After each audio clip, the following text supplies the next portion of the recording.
El Señor esté con ustedes. Proclamación del Santo Evangelio según San Mateo.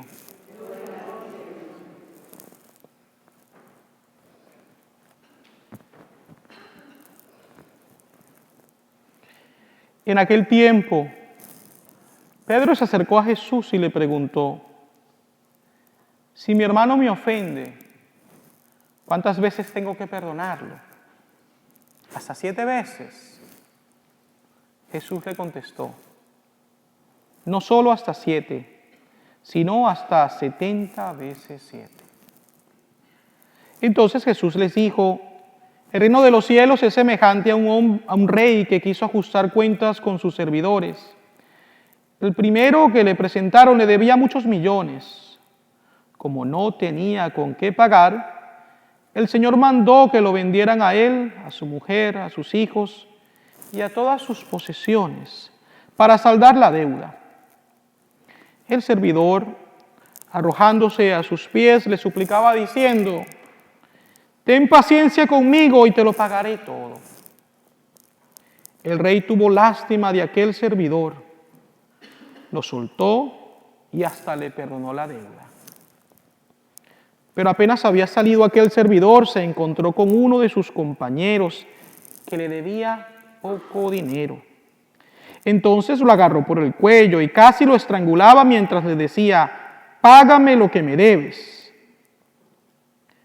El compañero se le arrodilló y le rogaba: ten paciencia conmigo y te lo pagaré todo. Pero el otro no quiso escucharlo, sino que fue y lo metió en la cárcel hasta que pagara la deuda. Al ver lo ocurrido, sus compañeros se llenaron de indignación y fueron a contar al rey lo sucedido. Entonces el Señor lo llamó y le dijo: siervo malvado, te perdoné toda aquella deuda porque me lo suplicaste. ¿No debías tú también haber tenido compasión de tu compañero como yo tuve compasión de ti?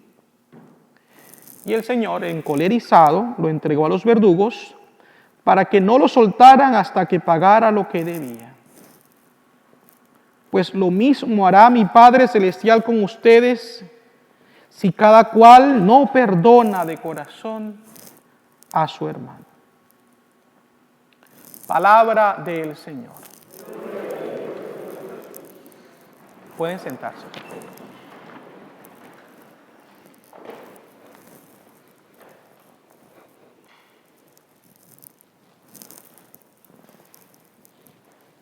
La primera lectura de esta misa está tomada del libro del profeta Daniel. Yo quisiera motivarles a ustedes a que leamos el libro del profeta Daniel. Es muy bonito. Yo sé que muchas veces nos enfocamos en el Nuevo Testamento, los Evangelios, los Hechos de los Apóstoles, las cartas de San Pablo, pero este libro es particularmente importante. Fíjense ustedes, el pueblo de Israel se encuentra deportado en Babilonia, desterrado en Babilonia. Ellos dejaron su tierra, pero no solamente dejan su tierra, dejan el templo en el cual ofrecían constantemente sacrificios para cumplir lo que Dios había mandado por medio de su ley. Para ellos el rendir culto a Dios en el templo era de mucha importancia. Les hacía sentir en casa, les hacía sentir parte de ese pueblo elegido. Y una de las cosas que sucede es que cuando ellos están en Babilonia no tienen templo. No tienen lugar para poder reunirse y ofrecer los sacrificios. Y eso les hace sentir un gran dolor. Los hace sentir que están en un lugar que no es su tierra. Y es allí donde se sitúa esta lectura. Fíjense cómo ellos tienen que aprender a adorar a Dios de otra forma, en medio de una situación tan adversa como la que estaban viviendo. Pero aprendieron a rendir culto a Dios y a adorar a Dios en medio de la dificultad. Y esto es algo que puede ser de mucha enseñanza para nosotros. Me gustó muchísimo que ahorita en la visita que el Papa hizo a México, un matrimonio daba su testimonio y decían que no están casados por la iglesia, por lo tanto no pueden acceder a la Eucaristía. Pero ellos decían que gracias a un movimiento de la iglesia, ellos se habían sentido llamados a formar parte de una comunidad de creyentes en la iglesia católica y han comenzado a hacer muchas obras de caridad con el prójimo. Y ellos decían algo interesante, decía, el Señor en su misericordia nos ha enseñado a comulgar por medio de la caridad con el hermano. Eso es algo muy hermoso, porque en realidad es cierto que aquí tenemos el pan de vida, pero ¿cuánto podemos nosotros recibir de Dios en el contacto con los demás? Y muchas veces perdemos esa oportunidad que Dios nos presenta diariamente de ir al encuentro de los demás.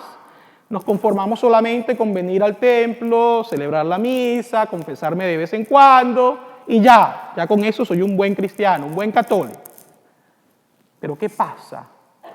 ¿Cómo podemos nosotros, al igual que el pueblo de Israel, en el destierro, comenzar a experimentar otras formas para adorar a Dios en el servicio del prójimo? Sería bueno que nos preguntáramos esto. Miren, una de las cosas que a mí me ha sorprendido muchísimo después de vivir 10 años en Nebraska, mudarme aquí a Miami, es ver la cantidad de personas que piden dinero en la calle. Y podemos tener muchas hipótesis sobre eso. Gente dirá, bueno, es que algunos son unos abusadores, flojos, que no trabajan y Pero ¿cuántas de esas personas que están allí sí están en esa condición porque son desafortunados? Porque han vivido cosas que los han llevado a eso. Y muchas veces les pasamos por un lado y con nuestros prejuicios nos autojustificamos para no hacer el bien. ¿Cuánto podemos hacer? Sí, es cierto que entre ellos habrán aquellos, como ustedes saben, que pues bueno, están allí porque quieren estar allí. Pero ¿cuántos de esos solamente necesitan de una mano amiga, misericordiosa, para salir del pozo? Y vuelvo a repetir, yo creo que estas cosas tenemos que preguntárnoslas muy frecuentemente, para que no nos pase como en esta parábola del buen samaritano, como aquel sacerdote y aquel levita que le pasaron por un lado, por temor o por indiferencia.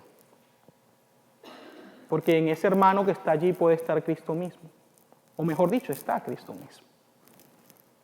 El Evangelio, y tengo que pasar al Evangelio porque es también muy importante, nos presenta el tema del perdón. Pero para hablar del perdón yo quisiera contarles un chistecito porque los veo muy serios. Va a ser breve, no va a ser muy largo.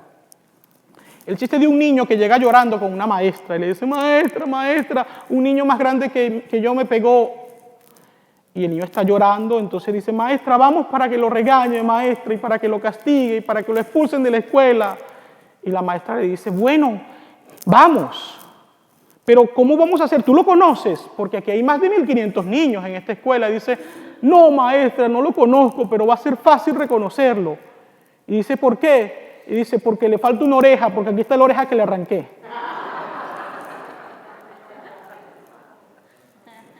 Él contó la parte que le interesaba, ¿no? Me pegó. Pero resulta ser de que como le pegó, entonces él de la molestia le arrancó la oreja. ¿Cuál es el problema? ¿Qué es lo que yo quiero enseñar por medio de este chiste? Recuérdense que todo tiene un porqué, una catequesis. Que el problema que nos impide a nosotros perdonar es porque siempre pensamos que lo que el otro nos hace es más grave que lo que yo hago. Por eso es que no perdonamos muchas veces. Porque maximizamos, engrandecemos el pecado del otro, pero el nuestro lo minimizamos. Lo hacemos pequeñito y nos justificamos y decimos, no, es que me dejé llevar por la rabia, es que esta persona me provocó y bla, bla, bla, bla. Pero lo que nos hacen los demás siempre nos parece muy grave. Y fíjense ustedes, queridos hermanos y hermanas, siempre que hablamos del perdón, tenemos que hablar del perdón que nosotros necesitamos, pero también del perdón que debemos compartir con los demás. ¿Quién nos perdona primero, antes que todo? Dios. Y nos perdona una y otra vez. Y por eso Dios nos pide que nos perdonemos entre nosotros. Yo tengo que aprender a recibir el perdón de Dios para poder compartir el perdón con los demás. Pero no teniendo en mi mente la idea de justicia desde el punto de vista humano, sino desde el punto de vista espiritual, divino. Jesús dio su vida en la cruz por todos, incluso hasta por los más pecadores. Y eso nos tiene que hacer reflexionar grandemente a nosotros. Recibir el perdón de Dios que nos capacite eventualmente para poder perdonar a los demás. Y fíjense ustedes, ya lo he comentado antes, pero ya es que se presta la ocasión, voy a volverlo a repetir. Hace aproximadamente más de un año y medio, yo estaba haciendo cosas en mi habitación, pero encendí el televisor y había una telenovela. Y yo estaba haciendo lo mío, ¿no? Pero hubo una escena que me llamó la atención, era la escena de una señora que estaba hablando con su hijo, o con su nieto tal vez, y este le decía que su hermano era un sinvergüenza, pero que ella siempre lo ayudaba a él. Y él decía, no es justo porque él abusa de ti, él es muy interesado. Y esta señora dijo, es mi nieto, por eso lo amo. Pero él le decía, pero es que no es justo. Y decía, mira, yo lo tengo que amar y lo tengo que perdonar porque yo he aprendido a que el perdón es un regalo de Dios que se comparte entre dos. Se comparte entre el que es perdonado, pero también el que perdona. Entonces, cuando yo perdono, no solamente le estoy haciendo un bien al otro, el bien me lo estoy haciendo a mí mismo, porque me estoy quitando de mis hombros un peso que me oprime y que me esclaviza. Y yo creo que este es el secreto del éxito del perdón en nuestras vidas, que nosotros aprendamos a verlo como algo no solamente que yo hago por el otro, un bien que hago por el otro, sino que me lo hago a mí mismo. Yo tengo que terminar esta homilía porque no quiero alargarme demasiado. Sin embargo, yo quisiera terminarla diciendo algo que para mí es importante y quiero su ayuda. Este año estamos en el año de la misericordia, el Papa así lo ha decretado y nos ha invitado de manera especial a poder experimentar el amor y el perdón de Dios por medio de la confesión. De hecho, esta semana estamos escuchando confesiones desde las 6 a las 7 antes de la misa. Y hemos tenido muy buenas confesiones durante estos días pasados. Y esto es algo que a mí personalmente me alegra.